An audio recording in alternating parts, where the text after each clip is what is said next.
Como seria se Yuji Itadori nascesse com a técnica do Sukuna? Se isso acontecesse, então realmente o Yuji Itadori é o experimento perfeito do Kenjaku, que fez tudo em nome da ciência, até deu pro pai do Itadori, que bora lembrar é ruivo, e você sabe o que dizem sobre os ruivos. Então bora assistir agora essa linha do tempo alternativa e ver o que aconteceria, pai. O Santuário do Sukuna é uma das técnicas mais poderosas em Jujutsu Kaisen. Com certeza, mais poderoso do que a técnica lá dos 6 olhos. Ah, técnica dos 6 olhos, tu vê tudo. Foda-se ver tudo um pouquinho. Ah, dá nada isso aí. Sim, ela consegue destruir o que o usuário toca em questão de segundos. Só que, por ter sido utilizada pelo Sukuna, ela ficou marcada como uma técnica de destruição e carnificina. Porém, e se outra pessoa tivesse esse poder? Ah, mas aí se for falar isso, pai, e a técnica do Gojo? Se o Gojo fosse do mal, e seria um ótimo vídeo, né? Se tivesse a linha do tempo, seria muito bom trazer aqui. Mas até a técnica dele, se fosse usada pro mal, a galera ia pensar que é ruim, tá ligado? Será que ela usaria da mesma forma? Bom, é isso que nós iremos ver hoje. Então já deixa o like, se inscreve e bora lá entender como seria se o Yuji Itadori tivesse nascido com a técnica do Sukuna em Jujutsu Kaisen. Pessoal, nesse universo o Itadori Yuji nasce diferente. Não diferente em personalidade ou em potencial, mas diferente de um jeito que faz o mundo da feitiçaria travar inteiramente. Porque quando ele tem 7 anos de idade e bate o punho com raiva em um muro de concreto, o muro não apenas trinca, desmantelar. O muro é cortado. Uma linha limpa, cirúrgica, diagonal, rasgando o bloco de cimento como se fosse papel molhado. E se o Sukuna, na verdade, fosse... Ainda falei errado. E se o Sukuna, na verdade, fosse médico? Aí ia ser a linha do tempo. O avô, o Asuki, que sempre soube que o neto era estranho, mas nunca tinha visto nada assim, chama um conhecido. E esse conhecido chama outro. E, em 3 dias, a informação chega ao Gojo Satoru, que nessa época já era o feiticeiro mais forte do mundo e tem acesso a praticamente todas as ocorrências anômalas de energia amaldiçoada do Japão. E assim, nessa timeline, o Gojo não encontra o Yuji como estudante de 16 anos que engoliu um dedo por desespero. Ele encontra um menino de 7 anos que acabou de mostrar algo que não deveria existir. E quando o Gojo analisa o padrão de corte no muro, ele fica quieto por um tempo muito longo. Porque aquele corte não é uma técnica de um feiticeiro humano comum.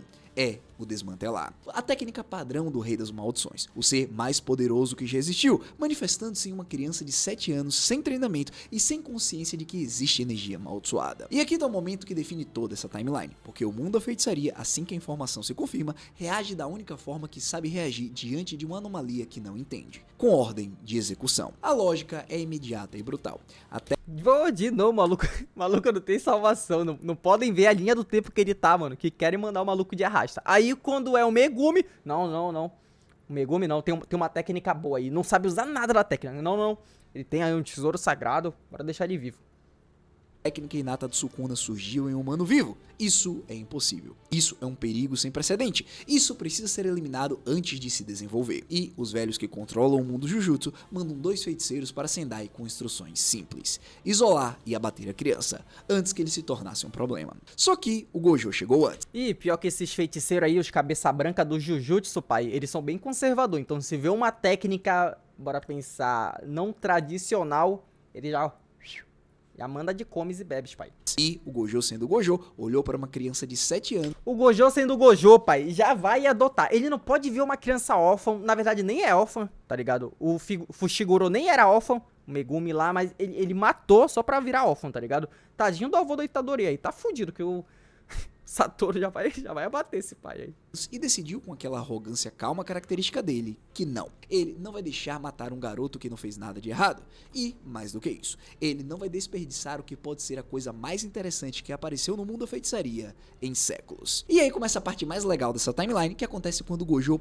E o Satoru só não adotou aquele maluco lá da Água Viva porque ele não conheceu. Se ele conhecesse o maluco da Água Viva lá, ele viu que o maluco tinha acabado de virar órfão, já era, mano.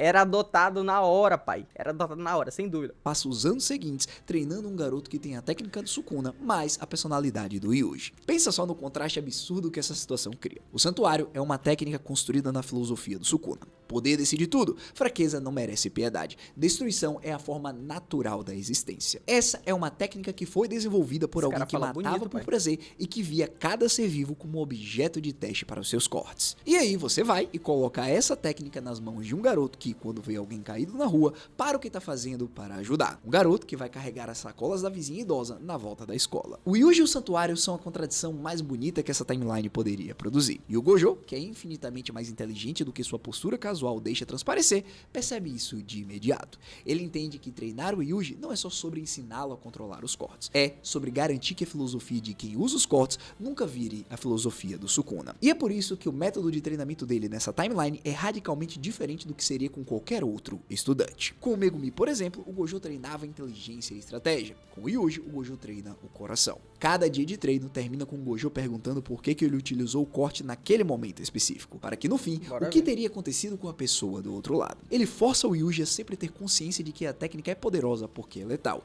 e que o que separa um feiticeiro de uma maldição é que o feiticeiro sabe quando não usar. Tu acha mesmo que o Gojo ia ser tão... Bora pensar aqui, eu não sei o adjetivo, velho, mas seria tão bom assim, tá ligado? Ele ia tratar tão bem, com todo esse amor e carinho, eu já acho que não, mano. Vendo o Gojo, eu não acho que ele seria assim, não. O poder que tem. E o Yuji, com aquele coração imenso que é parte central de quem ele é, absorve isso mais profundamente do que qualquer outro estudante teria absorvido. Agora chega um momento no treinamento do Yuji, quando ele tinha uns 12 anos, que define a relação entre eles. O Gojo coloca uma maldição de grau especial na frente do Yuji e diz que ele pode utilizar o seu domínio se ele... A revanche, pai, a revanche. Quiser, que o seu treinamento envolvendo técnicas de barreira já tinha sido concluído. Diante disso, o Yuji ativa, e o Santuário Malevolente se abre pela primeira vez na vida dele. Só que, diferente do Sukuna que consegue expandir um domínio sem barreira, o Yuji não faz isso. Ele precisa delimitar o seu alcance para poder ativar o seu acerto garantido. O problema é que a barreira que ele cria é muito grande, mais de 100 metros de raio. Nesse momento, o Yuji entra em um estado de foco absoluto. Ele sabe que se errar alguma coisa pode fazer a sua técnica colapsar e também, se não for atencioso o suficiente, pode colocar o pessoal ao seu redor em risco. Então, diante disso, como se fosse a coisa mais fácil de fazer, ele destrói a maldição de grau especial como se estivesse rasgando um papel. Ao observar isso, o Gojo dá um sorriso e diz que foi mais rápido do que ele imaginava, que essa capacidade de destruição é exatamente o problema. Porque um domínio é a técnica suprema de um feiticeiro, e um domínio que... Ei, mas o Yuji já tá muito avançado então, se ele já tá expandindo um domínio, pai. Ah, mas ele foi treinado também desde criança sendo chicoteado pelo Gojo, né, pai? Tem como o maluco não aprender. Tem uma técnica destrutiva, é ainda pior. O Yuji... Mas o Megumi não aprendeu. Nem precisa de explicação, ele percebe isso na hora, e o peso daquilo faz ele ficar olhando para suas mãos e refletindo sobre como que ele quer utilizar as suas habilidades dali para frente. O tempo passa e o Yuji vai para a escola Jujutsu de Tóquio no mesmo período da história original, mas com uma presença completamente diferente. Ele não chega lá como recipiente do Sukuna, mas como estudante pessoal do Gojo, o único feiticeiro do mundo que carrega a técnica do Rei das Maldições como técnica inata própria. E quando o Megumi o encontra pela primeira vez, a reação é um tanto quanto complexa, porque o Megumi sabe da técnica inata do Yuji. Todo mundo na escola já ouviu falar do garoto que nasceu com o santuário. Por conta disso, o Megumi, que é o herdeiro das 10 sombras e que conhece melhor do que ninguém a filosofia de subjugar o que é mais poderoso do que você, encara o Yuji com aquela seriedade fria habitual e simplesmente diz que a técnica dele é perigosa demais para alguém que sorri do jeito que o Yuji sorri. Diante disso, o Yuji ri e responde que sorriso nenhum faz a técnica menos perigosa, que o que importa é em quem você aponta o seu corte. E essa frase, essa simples resposta de um adolescente, é o que faz o Megumi começar a respeitar o Yuji de verdade. Porque o Megumi, que cresceu obcecado com o poder e com a filosofia de utilizar a força para proteger quem você escolhe proteger, encontra alguém que já internalizou isso em uma frase. Por conta disso, os dois viram uma dupla que funciona muito bem. A precisão cirúrgica dos cortes do Yuji, combinada com a inteligência tática e os shikigamis do Megumi. Pode falar mal que for do Megumi, mas ele é bem inteligente, pai. Isso aí não dá pra mentir, né? Mas Deus o livre, tem uma Horaga, porque ele não mete a porrada numa Horaga, treina, quebra uma Horaga e fica com uma Horaga, pai.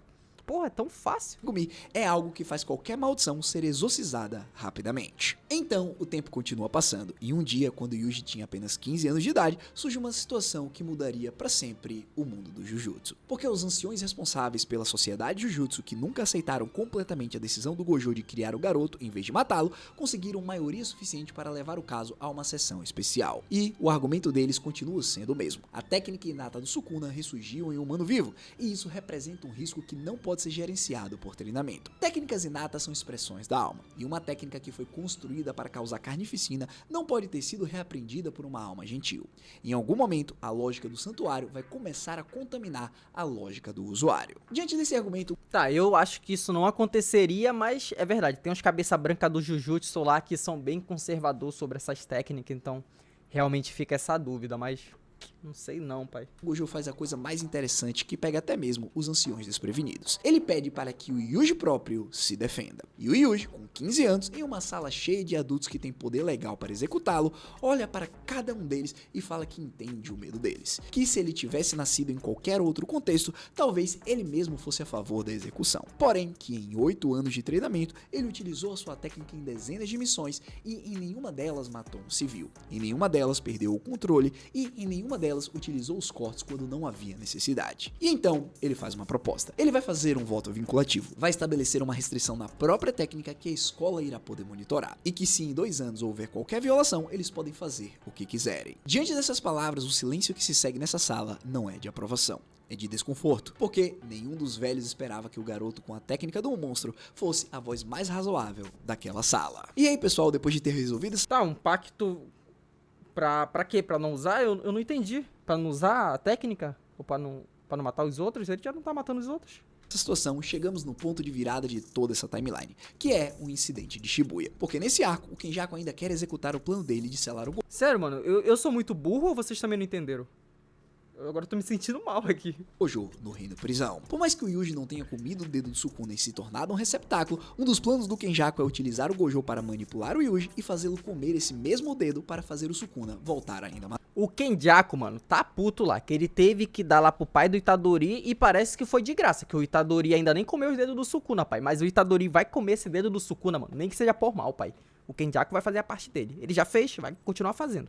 Forte. Porém, as coisas não saem tão bem para nenhum dos lados e o Gojo é selado mesmo assim. E nessa timeline, com o Gojo fora de combate, o peso do que precisa ser feito recai mais do que nunca sobre os ombros de um jovem de 16 anos que carrega a técnica mais destrutiva da história. E graças a isso, temos uma diferença fundamental, porque no material original, Shibuya é onde o Sukuna finalmente sai do controle e devasta toda a área. Porém, como o Sukuna não foi reencarnado, isso não acontece. O que existe em Shibuya é o Yuji tendo que decidir sozinho, pela primeira vez sem o Gojo do seu lado, se vai expandir o seu domínio no meio da cidade. Pensa só no dilema que isso cria. O Yuji não consegue impor condições de barreira por falta de experiência. Se ele utilizar a sua habilidade, o raio de atuação é de 100 metros. Isso mataria qualquer coisa em seu caminho. Só que em Shibuya há dezenas de civis que possuem energia amaldiçoada, mas não são feiticeiros. Se o Yuji abrir o seu domínio, o acerto garantido vai destruir todos lá dentro. Com isso, o Yuji pensa em tudo que aprendeu até ali e decide lutar sem a sua técnica. O problema é que por mais poderoso que ele seja, ele não consegue estar em todos os locais. Ele tenta correr para ajudar os seus amigos. Porém, por mais que ele saia cortando todos os humanos transfigurados pelo Mahito e todas as maldições, ele não chega a tempo de salvar o Nanami. Ele também enfrenta o Chozo e dessa vez a luta deles não vai até o fim, porque o Chozo se lembra quem é o... Será que o Yuji Itadori com a técnica do Suguna ia ganhar o Mahito, pai? Eu acho que ele ganhava porque ele foi chicoteado desde cedo, né? Então acho que ele não ia dar mole pro Mahito pegar ele. Mas se pegasse também não ia ter o Sukuna lá pra ajudar mais, tá ligado? Aí ele ia de arrasta mesmo. O Yuji e simplesmente surta e vai embora. Com isso, o Yuji continua andando e, como eu disse, no momento mais duro da noite, quando o Nanami morre, ele entra em frenesi. E é aqui, nesse momento de raiva, que ele entende uma coisa. Ele entende o contorno das almas. Com isso, utilizando selos com suas mãos e recitando o ritual correto, ele solta um desmantelar que parte diretamente à alma do inimigo. O Mahito não percebe o que está acontecendo até o momento em que o corte o atinge. E mesmo ele tentando esquivar, já era tarde demais. Com esse único ataque, o Mahito cai. E o Yuji fica parado olhando para o que fez, até que ele se ajoelha e começa a chorar. Não pelo inimigo que matou, mas pelo Nanami que ele não conseguiu salvar. Pelo Gojo que foi selado enquanto ele não conseguiu fazer nada. Então, aproveitando essa oportunidade, o Kenjaku aparece e consegue capturar o Mahito antes que ele desaparecesse, roubando assim a sua técnica. O Yuji, ainda desestabilizado, tenta avançar, mas é rapidamente derrubado sem conseguir fazer nada, e o Kenjaku não perde tempo e apenas vai embora, deixando o Yuji com uma sensação de derrota completa. E aí chegamos no arco emocional mais denso dessa timeline, porque depois de Shibuya, o Yuji passa por uma crise de identidade que ninguém mais teve que enfrentar, porque ele tem a prova viva de que é capaz de matar com a mesma eficiência do Sukuna. Ele viu o que o santuário faz quando a raiva deixa o critério de lado por um segundo, e a pergunta que os velhos da escola nunca pararam de fazer de você é o Sukuna renascido, começa a ressoar dentro da própria cabeça dele. Fora que agora que o Kenjaku apareceu, absorveu o Mahito e iniciou o jogo do abate, tudo parece estar ficando mais complicado. E nessa crise, o personagem que faz toda a diferença é o Chozo. Ele diz para o Yuji, mais uma vez que a técnica não determina a alma, que ele mesmo é uma construção do Kenjaku criado para ser uma arma e ainda assim encontrou o amor pelos seus irmãos. E que se o santuário pertence ao Yuji, é porque o universo escolheu que essa força fosse controlada por alguém que sabe o custo humano dela. Pessoal, é essa conversa que planta no Yuji uma certeza que ele vai carregar até o fim. Eu não sei pra que ele conseguiu matar os caras, pra não matar as pessoas inocentes, e mesmo assim fica na bad e tomar no cu, Yuji. Porra. Ele não é o Sukuna renascido. Ele é o que o Sukuna nunca teve coragem de ser. Diante disso, o grupo se reúne para tentar libertar o Gojo, porém o Kenjaku foi mais esperto. Ele sabia sobre o anjo, e já que ele não tinha o Sukuna ao seu lado, ele resolveu capturá-lo para evitar que o Gojo fosse libertado. Diante disso, chegamos no clímax, porque em algum ponto o Yuji teria que enfrentar o antagonista dessa timeline. Ou seja, sem o Sukuna como inimigo interno, a ameaça final é o Kenjaku, que é literalmente o arquiteto de tudo. E a batalha final dessa timeline não é sobre quem é o mais forte, é sobre como que o poder foi construído para proteger. Primeiro, o jogo ainda tinha... E sobre o amor, tá, pessoal? Sobre o amor. É isso que importa no final das contas.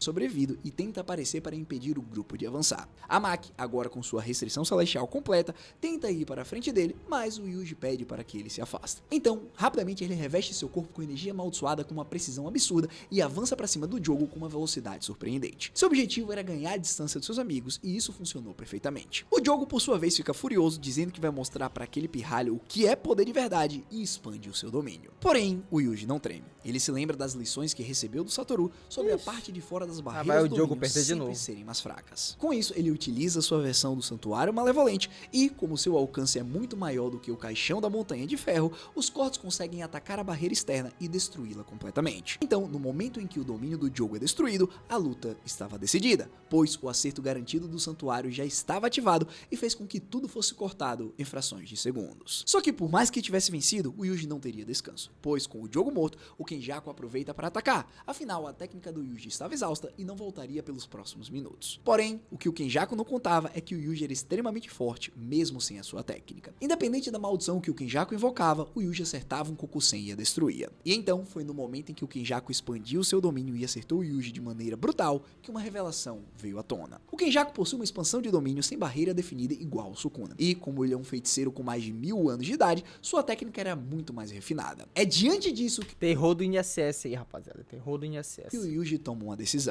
Primeiro, ele utiliza sua técnica amaldiçoada reversa para se curar completamente e mais uma vez expande seu domínio. Só que dessa... Caralho, mas o Yuri também, né, mano, já tá no potencial máximo, sabe? Reversão de feitiço, sabe? Expandir domínio, sabe? Fazer tudo. Dar com Kusen. Pô, o cara tá muito roubado, pai. Não precisa nem do Satoru Gojo aí, mano.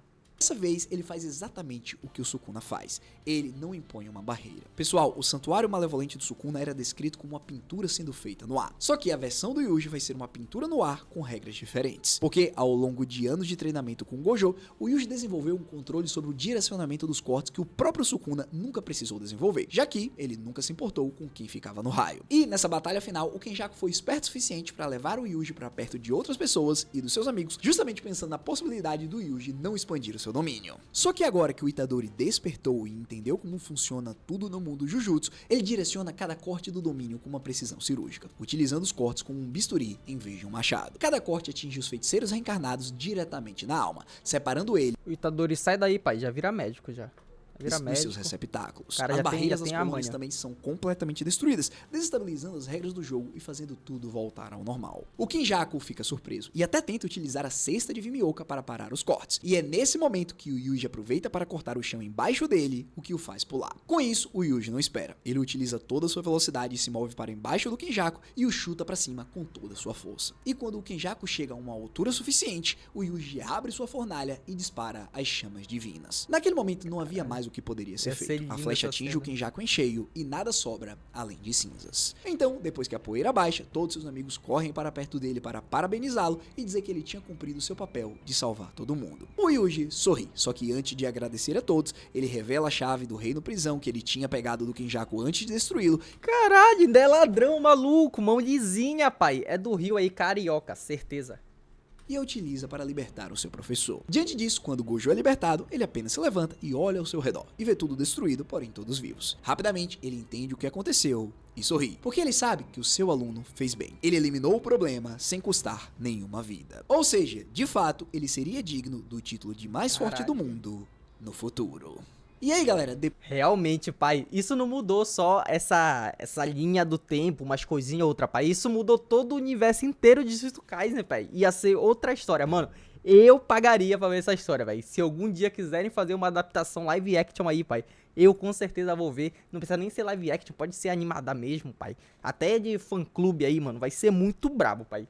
Com certeza. E eu sei o que tu tá se perguntando. Nesse vídeo aqui, o Itadori ficou muito forte, chegou no ápice do Jujutsu. Você não pensava nem no Satoru Gojo, pai. E tu quer saber quem mais teve a evolução tão bacana assim? Meu amigo, tem as 10 evoluções aí de Jujutsu Kaisen. Quem teve as 10 melhores evoluções, o vídeo tá aqui. Assiste lá, que eu te espero lá. Tamo junto. Gostou da piscadinha? Gostou da piscadinha?